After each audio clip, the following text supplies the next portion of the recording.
Shalom, selamat sahabat, pemirsa Hope Channel yang dikasih Tuhan, umat-umat Tuhan yang bergabung bersama-sama pada sahabat ini dalam siaran Hope Channel. Kita tentunya bersyukur kepada Tuhan, kita berterima kasih kepada Tuhan karena masih diberikan kesempatan untuk menikmati kehidupan ini di tengah-tengah pandemi COVID yang sementara kita lihat saat ini. Kita kembali kepada seri Hidup Sehat dan Penyakit Kronik dari Rumah Sakit Advent Bandar Lampung, dan sahabat ini kita akan belajar tentang penyakit kanker dan hidup sehat. Saya senang sekali mengawali pelajaran pada pagi hari ini dari firman Tuhan, Amsal pasal 2 ayat yang ke-11. Kebijaksanaan akan memelihara engkau, kepandaian akan menjaga engkau. Ketika kita memiliki pemahaman, pengetahuan, kepandaian yang kita peroleh, yang Tuhan berikan, maka itu akan bisa menjaga kita. Pada kenyataannya, faktanya bahwa penyakit kanker ini masih dan terus menjadi problematik di dunia ini. Kalau kita lihat data tahun 2000, penyakit kanker ini sudah menempati urutan kedua penyebab kematian. Sekitar 6,8 juta dalam satu tahun yang mengalami kematian. Berada pada peringkat 2. Dan kalau kita lihat data tahun 2017 kurang lebih 17 tahun kemudian, maka penyakit kanker ini naik kurang lebih 3 juta dalam satu tahun, angka kematiannya. Dan ini adalah angka yang tidak kecil, angka yang besar. Masih menjadi problematik. Di bawah stroke dan jantung, maka yang menyebabkan kematian adalah kanker. Jadi kalau kita lihat ada yang meninggal, kita dengar ada yang meninggal, kalau bukan stroke, jantung, atau kanker. Karena ini kurang lebih 50% kardiovaskuler dan kanker menyebabkan kematian. Dan tren diprediksi, ini grafiknya sampai tahun 2035, kurang lebih 25 juta yang terinfeksi, yang mengidap kanker. Dan tren ini adalah bukan menurun atau bukan datar, tetapi meningkat. Ini di Indonesia tahun 2018, ada 10 jenis kanker yang menyebabkan kematian. Yang paling tinggi adalah kanker paru-paru, kemudian kanker payudara, kanker leher rahim atau serviks, kanker hati, kanker darah, kanker nasofaring, kanker usus besar, kanker rahim, kemudian kanker kelenjar, limfoma non-Hodgkin, dan kanker rektum. Sebenarnya apa kanker itu? Saya menyampaikan tentu secara sederhana. Kanker itu adalah pembentukan sel abnormal atau sel ganas, yang kita kenal dengan sel ganas yang cepat dan menyerang bagian tubuh berdekatan, kemudian menyebar ke organ lain sehingga menyebabkan kematian. Luar biasanya Tuhan menciptakan sel. Sel itu adalah bagian terkecil yang membangun, yang membuat tubuh kita ini. Dan sel itu kalau kita lihat di mikroskop elektron, sangat cantik Tuhan ciptakan. Sangat cantik, luar biasa. Dan sel yang normal ini, itulah yang membuat kita hidup. Tetapi ketika sel yang seperti gambar ini, yang sangat baik, sangat indah yang Tuhan ciptakan, dia berubah menjadi ganas atau abnormal seperti ini, kemudian semakin lama semakin banyak sel-sel yang ganas ini mulai memperbanyak diri menjadi banyak, membentuk namanya benjolan atau tumor, dan kemudian makin besar. Akhirnya kita temukan seperti ini. Kalau dia di otak, dia terjadi kanker otak. Kalau dia di paru-paru, terjadi kanker paru seperti ini. Ini di leher rahim seperti ini, dan kemudian di kolon seperti ini. Dan biasanya akan meninggal karena penyebaran kanker ganas ini. Dia memperbanyak diri kemana-mana. biasanya ke paru-paru dan ke otak, yang membuat akhirnya pasien tersebut meninggal dengan kanker yang sudah stadium akhir dengan metastase penyebaran kemana-mana. Jadi kalau bisa kita lihat secara sederhana, proses terjadinya kanker dari sel normal, dia mulai berubah pada tahap yang pertama, kemudian tahap kedua, tahap ketiga, tahap keempat, dan kemudian sel kanker ini memperbanyak diri menjadi lebih banyak, membentuk benjolan tumor, kemudian menyebar. Apa sebenarnya penyebab kanker ini? Kanker itu terjadi karena interaksi antara faktor genetik dan faktor karsinogenik, faktor karsinogen. Kalau bicara kanker, kita akan banyak bicara tentang karsinogen. Karsinogen ini adalah zat atau apapun itu yang mencetuskan terjadinya kanker. Ada karsinogen fisik, ada kimia, ada biologis. Dengan faktor pelindung sel yang menurun. Disederhanakan, ada cacat genetik, ada karsinogen, pencetus bahan atau zat yang mencetuskan kanker, kemudian sel pelindung sel itu menurun. Karena imunitas yang menurun, karena antioksidan yang kurang, maka pelindung sel itu menurun, maka timbullah kanker itu. Mari kita lihat satu persatu. Genetik, faktor genetik. Sebagian besar dari gen yang merangsang penyakit, ini penelitian yang luar biasa, menentukan suatu pencetus penyakit. Tetapi gen tersebut bukanlah yang menentukan penyakit itu sendiri. Secara sadar maupun tidak, pilihan kita itulah yang menentukan gen kanker, kalaupun ada di dalam diri kita, itu menjadi aktif atau tidak. Ada artis yang sampai akhirnya operasi payudara karena ditemukan dia punya gen untuk terjadinya kanker payudara. Sampai sudah seperti itu. Padahal pilihan itu, aktif atau tidak gen kanker itu, tergantung dari diri kita sendiri. Kemudian yang kedua, tadi dari sisi gen, karsinogenik. Bahan-bahan atau zat, tadi ada 3, fisik, kimia, biologi, yang mencetuskan kanker. Nah, kita mesti memahami apa yang disampaikan oleh International Agency for Research on Cancer tentang tingkatan daripada karsinogenik ini. Ada yang dikenal dengan grup 1, grup 2A, grup 2B, grup 3. Ini berbasis bukti. Yang dikategorikan grup 1 atau kelompok 1 adalah yang sudah terbukti kuat menyebabkan kanker pada manusia. Sementara grup 2A kemungkinan besar menyebabkan kanker pada manusia.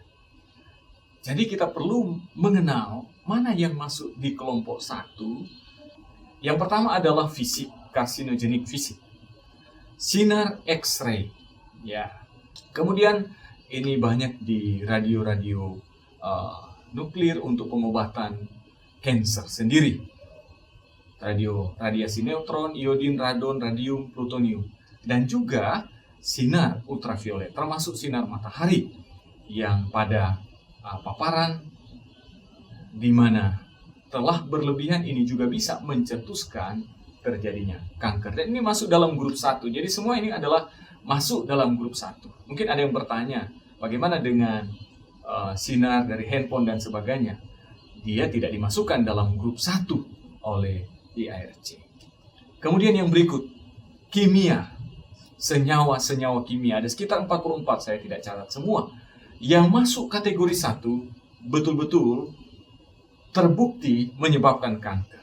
Benzopiren, formalin, formaldehid, triosulfan, nikel, butadiene. Nah ini, sampai dengan PAH. Ada beberapa juga yang saya tidak sempat catat.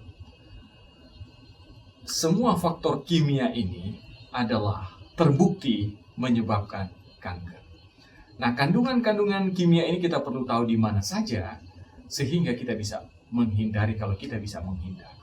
Ternyata yang dimasukkan dalam grup 1 pencetus kanker, yang pertama adalah asap rokok. 9 dari 44 zat kimia, golongan benzen, nitronikotin, dan yang lain-lain, 9 dari 44 itu ada dalam asap rokok. Apakah rokok kretek, segala macam rokok. Yang kedua adalah udara tercemar polutan. Kemudian yang masuk kategori 1 juga adalah asap mesin diesel. Kemudian yang berikut adalah daging yang diproses, apalagi daging-daging yang diawetkan dengan menggunakan nitrat. Ketika dipanasin, dia berubah menjadi nitrasamin yang merupakan pencetus kanker. Kemudian minuman atau makanan yang beralkohol, etanol dan sebagainya. Kemudian minuman bersoda begitu banyak. Ini juga masuk kelas 1 pencetus kanker. Kemudian ikan yang diasinkan. Ya memang di situ disebutkan, di ARC sebutkan adalah ikan asin dari China. Kemudian makanan yang mengandung formaldehid. Nah, ini begitu banyak ya. Saya masukkan di sini ada yang kategori 2 karena ini adalah begitu banyak yang ada di sekitar kita. Adalah makanan-makanan yang diproses dengan suhu tinggi yang akhirnya menghasilkan akrilamid yang mencetuskan kanker. Begitu banyak makan makanan junk food ya, makanan-makanan cepat saji yang ada di sekitar kita yang dikonsumsi begitu banyak orang. Dan ini juga masuk kategori 2A, kemungkinan besar pencetus kanker. Kemudian, kimia yang lain yang khusus ini berhubungan dengan pekerja produksi kayu. Debu kayu ternyata adalah karsinogenik. Pengolahan batu, ada debu silika di sana. Glasifikasi batu bara, ada toluen hidrokarbon di sana. Pabrik karet, ada kromium dan arsen yang dihasilkan. Pertambangan besi, ada debu oksidasi besi, itu juga karsinogenik. Kemudian produksi aluminium, ada PAH di sana. Kemudian pekerja-pekerja berhubungan dengan pengecatan rambut, menggunakan pelumas oli dan sebagainya, pembersih lantai, sterilisasi, industri plastik yang ada di sekitar kita. Kemudian yang berikut adalah yang terkait dengan kimia adalah obat. Ini juga adalah dilematis. Kenapa dilematis? Obat-obat kemoterapi adalah obat-obat untuk menangani kanker. Tapi ternyata dia berisiko juga mencetuskan kanker. Kemudian yang juga menggunakan obat-obat imunosupresi perlu berhati-hati. Yang dilema besar adalah masalah estrogen progesteron, dietilsibelsteron, ini adalah estrogen sintetis yang banyak digunakan untuk KB. Nah, ini adalah dilematis karena kalau tidak menggunakan KB tentu efeknya akan begitu banyak anak. Tetapi kalau ini digunakan juga punya efek. Dan ini masuk kategori 1, kimia, obat. Kemudian yang karsinogen yang terakhir adalah biologis.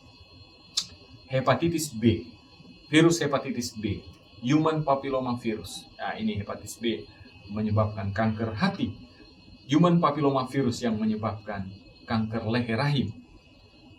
Kemudian aflatoksin, ini adalah jamur yang dihasilkan dari bahan-bahan seperti kedelai, beras yang lembab kemudian tumbuh jamur, maka kita perlu berhati-hati. Kemudian Epstein-Barr virus, sarkoma herpes virus, Opis tertius ini, hepatitis C. Nah, ini adalah yang terbukti masuk di kelas 1. Kalau begitu tantangannya adalah cacat genetik tadi tidak bisa kita tangani, hanya bisa kita hentikan. Karsinogen tidak 100% kita bisa cegah, tadi apalagi bicara polusi udara dan sebagainya. Maka yang akhirnya menjadi penting adalah bagaimana kita meningkatkan perlindungan terhadap sel. Nah, untuk meningkatkan perlindungan terhadap sel, meningkatkan imunitas, meningkatkan daya tahan tubuh, kemudian memperbanyak antioksidan. Inilah yang melawan radikal-radikal bebas, karsinogenik yang masuk ke dalam tubuh kita. Nah, Rumah Sakit Advent Bandar Lampung memberikan resep hidup sehat untuk meningkatkan daya tahan tubuh, sekaligus untuk memperbanyak antioksidan dengan belajar hidup sehat. Tulisan hamba Tuhan Nyonya White yang dituliskan bahwa hidup sehat, atau ada yang kenal juga dengan New Start, telah dibuktikan oleh penelitian-penelitian yang begitu banyak bagaimana imun itu ditingkatkan dan antioksidan itu diperbanyak. Yang pertama adalah hati yang gembira. Ketika kita memiliki hati yang gembira, hati yang tentram, hati yang damai, maka hormon endorfin akan dilepaskan begitu banyak. Ketika hormon endorfin dilepaskan begitu banyak, maka Cancer Prevention Research menyatakan bahwa endorfin dapat menekan secara signifikan perkembangan sel kanker melalui sistem neuroimun.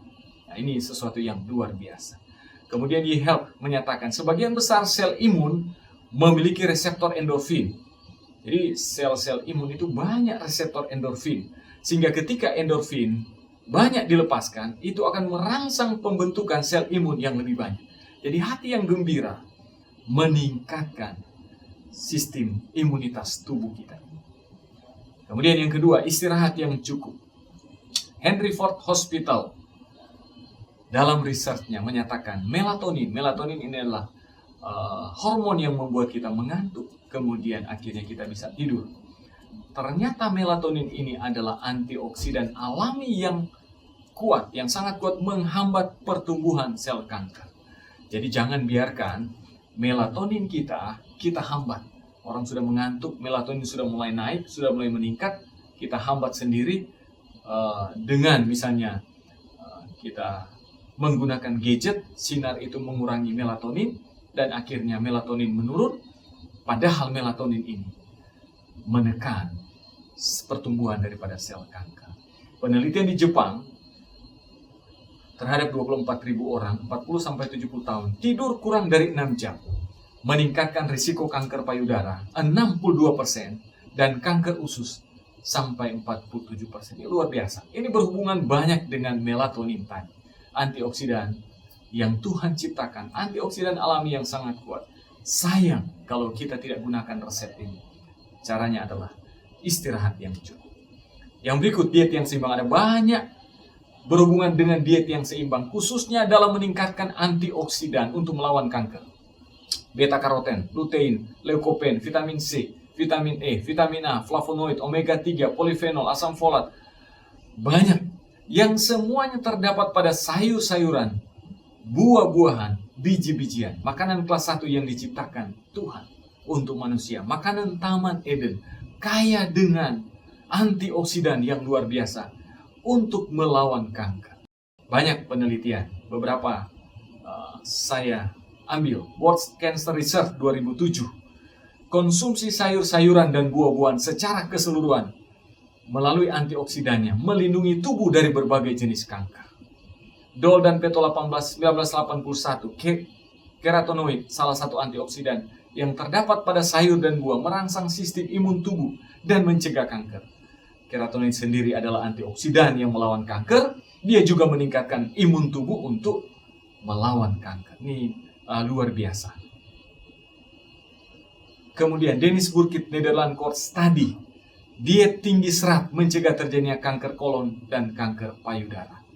Jadi sayang sekali ketika kalau kita tidak menggunakan, menjadikan sayur-sayuran, buah-buahan, biji-bijian sebagai makanan.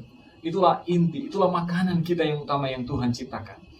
Karena itulah yang membuat kita bisa terlindung daripada berbagai jenis kanker.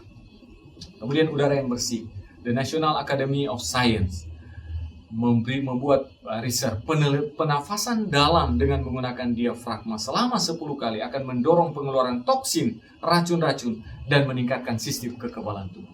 Jadi setiap bangun pagi hari paling baik karena oksigennya masih puncak-puncaknya, belum banyak polusi, kita latihan nafas dalam kurang lebih 10 kali. Ini sangat meningkatkan daya tahan tubuh. Kemudian sinar matahari, Garland CF. Ini saya samarikan ya, ini sangat baik. Sinar matahari membantu untuk pembentukan vitamin D dari provitamin D dengan bantuan sinar matahari ini.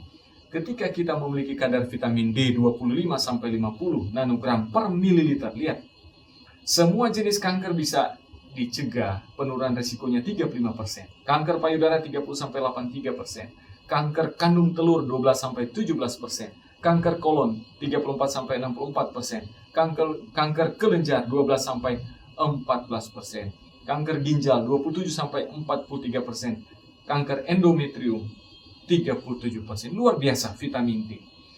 Dan banyak yang dicek vitamin D pada level yang rendah.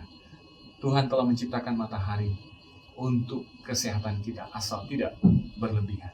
3-5 kali dalam satu minggu kita gunakan berjemur sekitar 10 menit, sangat baik untuk meningkatkan kadar vitamin D untuk mencegah berbagai jenis kanker.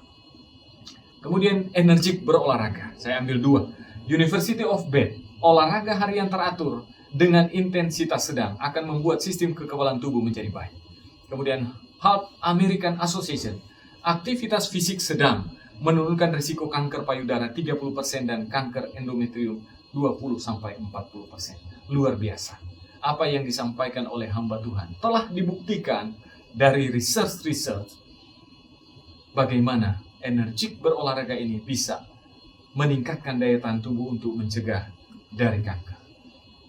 Resep yang berikut adalah hubungan sosial yang baik.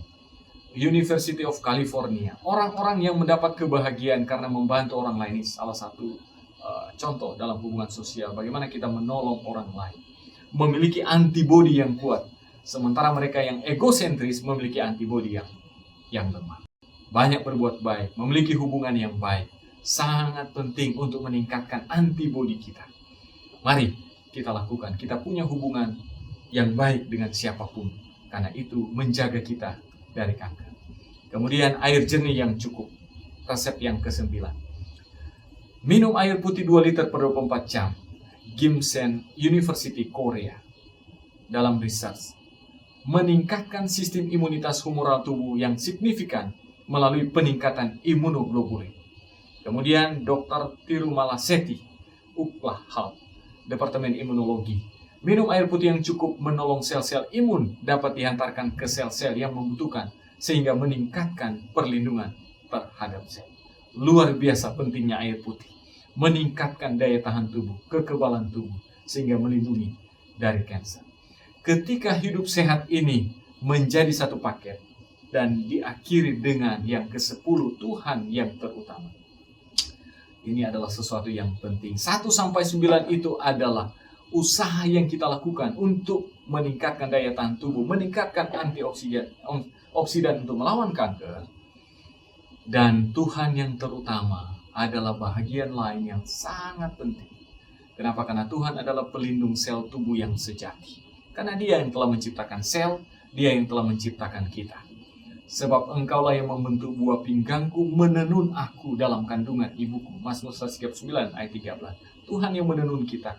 Tuhan tahu kondisi tubuh kita. Tuhan tahu kondisi sel kita.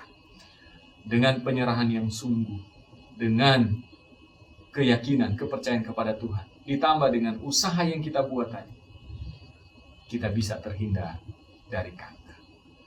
Sekali lagi, saudara-saudara yang dikasihi oleh Tuhan, sebagai kesimpulan, kita lihat cacat genetik, karsinogenik, 2 faktor buruk yang dapat menyebabkan kanker. Tapi kita bersyukur karena Tuhan memberikan hidup sehat sebagai pelindung daripada sel. Cacat genetik tidak otomatis menjadi kanker kalau kita punya turunan potensi ada gen-gen kanker dalam tubuh kita. Ketika hidup sehat kita jalankan dengan pertolongan Tuhan. Kemudian karsinogenik, kita belajar berusaha untuk menghindari karsinogenik yang ada di sekitar kita, baik yang fisik, biologi, ataupun kimia. Tapi 100% kita tidak bisa menghindari. Tetapi kita bisa menjalankan hidup sehat dengan pertolongan Tuhan. Mulai dari hati yang gembira, istirahat yang cukup, diet yang seimbang, udara bersih, pengendalian diri, sinar matahari, energik berolahraga, hubungan sosial yang baik, air jernih yang cukup, dan Tuhan yang terutama. Ketika kita mempraktekkan hidup sehat ini, kita yakin dan percaya, ora et labora, doa dan usaha, kita boleh terhindar dari penyakit pembunuh nomor 2 di dunia, kanker yang telah beredar di mana-mana. Kiranya Tuhan menolong kita supaya memiliki tubuh yang sehat. Tuhan memberkati.